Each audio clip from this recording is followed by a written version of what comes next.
je voudrais plutôt vous indiquer comment nous allons améliorer dans notre vision cet environnement économique-là pour rendre le Cameroun attractif.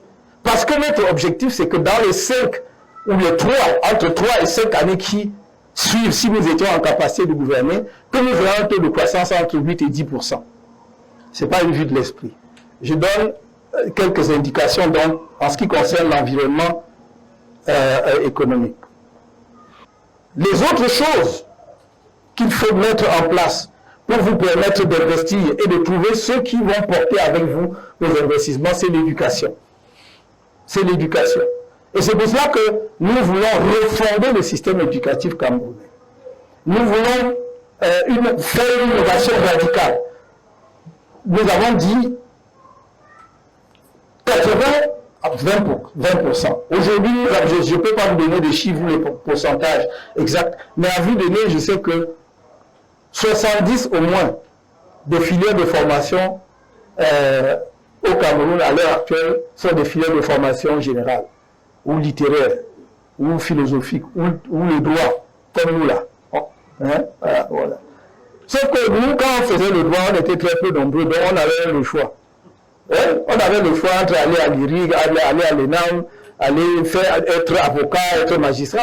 On avait tout ça. Mais aujourd'hui, on ne peut pas continuer à pousser vers ces filières-là les enfants en sachant que à la sortie, ils n'auront pas du travail. Donc c'est un poids pour la société.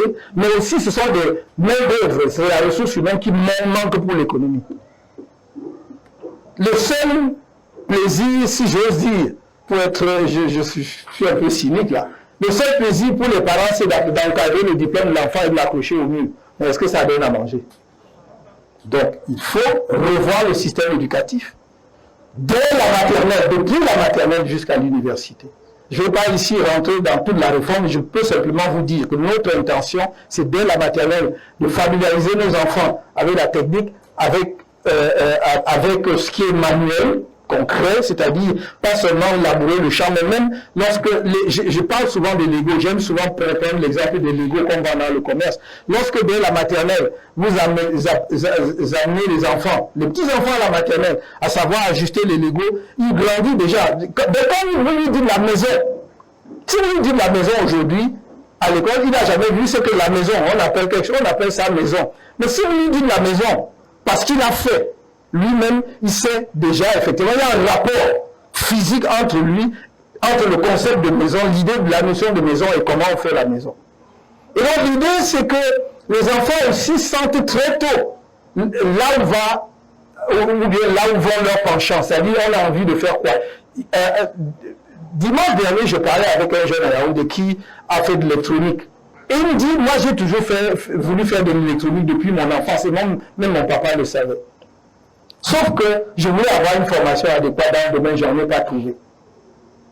Il nous dit, même la Polytechnique, bon, peut-être vous pouvez encore trouver de la filière de formation en électronique à la Polytechnique, mais quelle est la capacité de Polytechnique? Ça peut recruter combien d'étudiants? Alors que si vous avez donc un système qui met les enfants en rapport avec la technologie, très tôt, vous pouvez les orienter. Ça suppose donc que vous créez des structures de formation adéquates. Donc nous voulons appuyer, il y a aussi aujourd'hui ce qu'on appelle les instituts. Mais nous voulons vraiment que ce soit des instituts professionnels équipés avec les équipements qui vont. Il n'est pas normal qu'un enfant vous dise que j'ai fait chimie jusqu'en terminale. Mais il ne sait faire aucune manipulation dans un laboratoire. Si vous le mettez dans un laboratoire, il ne faut même pas la première manipulation. Or, justement, si c'est un enfant, avant d'avoir le niveau de bac, s'était familiarisé au laboratoire, vous pouvez, si vous avez une entreprise dans la filière chimique, l'embaucher directement. Vous n'avez pas besoin qu'il soit docteur en chimie, parce que c'est un laboratoire, il va pouvoir vous donner le rendement dont vous avez besoin. Donc, nous voulons faire ça. Mais à côté de cela, même pour les petites entreprises, nous voulons, à côté des instituts, bien évidemment, il y a le cycle universitaire avec les écoles d'ingénieurs et tout ce que vous voulez. À cet égard, j'ai promis aux Camerounais que si nous étions en capacité de gouverner, il y aura au moins 4 universités nationales de sciences et de la technologie, uniquement de sciences et de la technologie.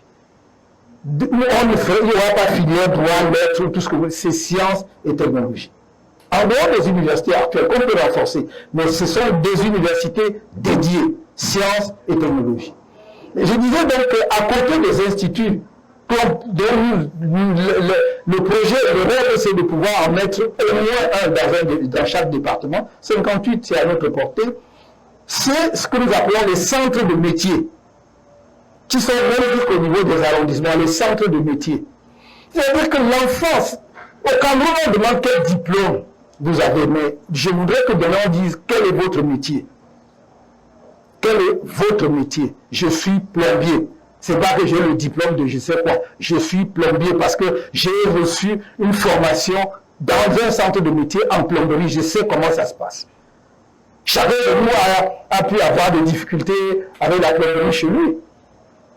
Mais il n'est jamais satisfait de la réparation parce que les plombiers se forment sur le tas, ne sont pas à jour dans le domaine, ne savent pas quels sont les alliages qu'il faut mettre ensemble pour. Donc, tout ça là, nous pouvons le faire. Et ce que je veux vous dire, ce que je suis en train de vous dire là, c'est pas que ça coûte si cher que cela. C'est juste un problème de bien utiliser l'argent public, de bien l'orienter. Et on va atteindre ces résultats.